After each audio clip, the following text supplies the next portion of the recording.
আসসালামু আলাইকুম দর্শক, আজকে আমি ইন্টারনাল সিএসএস এর ব্যবহার সম্পর্কে এইচটিএমএল ফাইলের মধ্যে কিভাবে ইন্টারনাল সিএসএস এর ব্যবহার করতে হয় এই বিষয়ে দেখাবো। তো প্রথমে আমি একটা ফোল্ডার ক্রিয়েট করে নিয়েছি ইন্টারনাল সিএসএস এর ভিতরে আমি একটা টেক্সট ডকুমেন্ট ফাইল তৈরি করছি।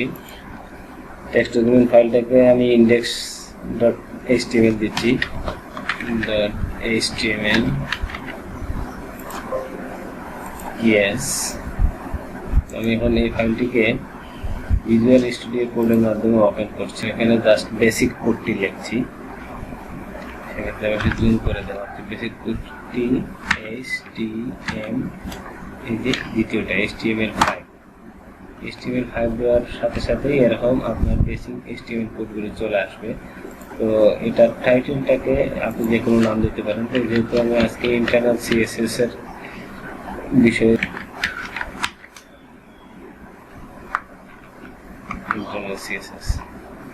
এখন আমি ইন্টারনাল সিএসএস এর ব্যবহার করতে গেলে আমাকে এই হেডের ভিতরে, হেড ট্যাগের ভিতরে একটি ট্যাগের ইউজ করতে হবে, যেটা হচ্ছে স্টাইল, STYLE, স্টাইল ট্যাগ।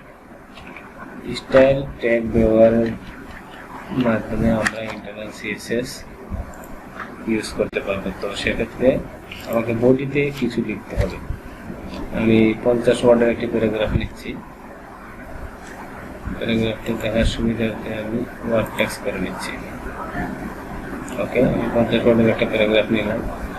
সেক্ষেত্রে এটাকে আমি এখন সেভ করে এটার আউটপুটটা দেখে আসি। আমি ইন্ডেক্স ফাইলটি আপনাদের আউটপুটটি দেখানোর জন্য নেব। এই যে এটা আউটপুটটা হচ্ছে এটা 50 ওয়ার্ডের একটি প্যারাগ্রাফ নিয়েছি আমি। 50 ওয়ার্ডের একটি প্যারাগ্রাফ। এখন আমি কোডিং এর HTML ফাইলের মধ্যে চলে আসলাম। এখন আমি প্যারাগ্রাফটাকে ইন্টারনাল সিএসএস এর প্রথম ব্যবহার দেখাচ্ছি। যেমন আমি প্যারাগ্রাফটাকে একটি কালার করতে চাচ্ছি, সেক্ষেত্রে আমাকে কি ট্যাগ ইউজ করতে হবে, দিয়ে প্যারাগ্রাফ সেকেন্ড ব্র্যাকেট। আমি যদি ফন্টের কালারটি চেঞ্জ করতে চাই তাহলে আমাকে শুধু কালার চেঞ্জ করে দিতে হবে, COLOR কালার। আমি ধরুন কালারটি ব্লু দিলাম, শুধুমাত্র ফন্টের কালার। এখন এটা একটু চেক করে আসেন, রিফ্রেশ করছি, ফন্টের কালারটি ব্লু হয়ে গেছে। শুধু এই পুরো প্যারাগ্রাফের ফন্টের কালারটি ব্লু হয়েছে। এখন আমি যদি প্যারাগ্রাফ না, একটু ওয়েব পেজে তো অনেকগুলো পেজে থাকবে, সেক্ষেত্রে আমার যদি হেডিং থাকে, হেডিং এর ক্ষেত্রে কি হবে? আমার ধরুন 20 ওয়ার্ডের একটি হেডিং আছে, সেই হেডিংটা কিভাবে দেখাচ্ছে দেখুন, ফলো করেন। হেডিংটা ব্ল্যাক কালার, ওটা নীল কালার। কেন হেডিংটা ব্ল্যাক কালার এবং বোল্ড হইল, কেন নীল হইল না? সেক্ষেত্রে আমাকে সিএসএস এর মাধ্যমে কালারগুলো চেঞ্জ করতে হবে। আমি চাচ্ছি যে না, আমার হেডিং এর কালারটা রেড কালার হবে, সেক্ষেত্রে আমাকে এখানে সিএসএস এর ব্যবহার করতে হবে। H1, আমি ওখানে H1 হেডিং নিয়েছি, H1 হেডিং এর কালার হবে রেড।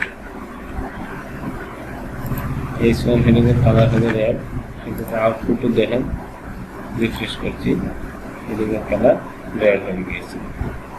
এভাবে আপনারা ধীরে ধীরে প্র্যাকটিস করতে থাকবেন। প্র্যাকটিস করলে আমাদের HTML CSS শেখার গতি বাড়বে। প্রতিনিয়ত প্র্যাকটিসই আমাদেরকে একটি চূড়ান্ত পর্যায়ে নিয়ে যাবে। প্র্যাকটিসের কোনো বিকল্প নেই, কারণ প্রতিদিনই মানুষ শিখছে।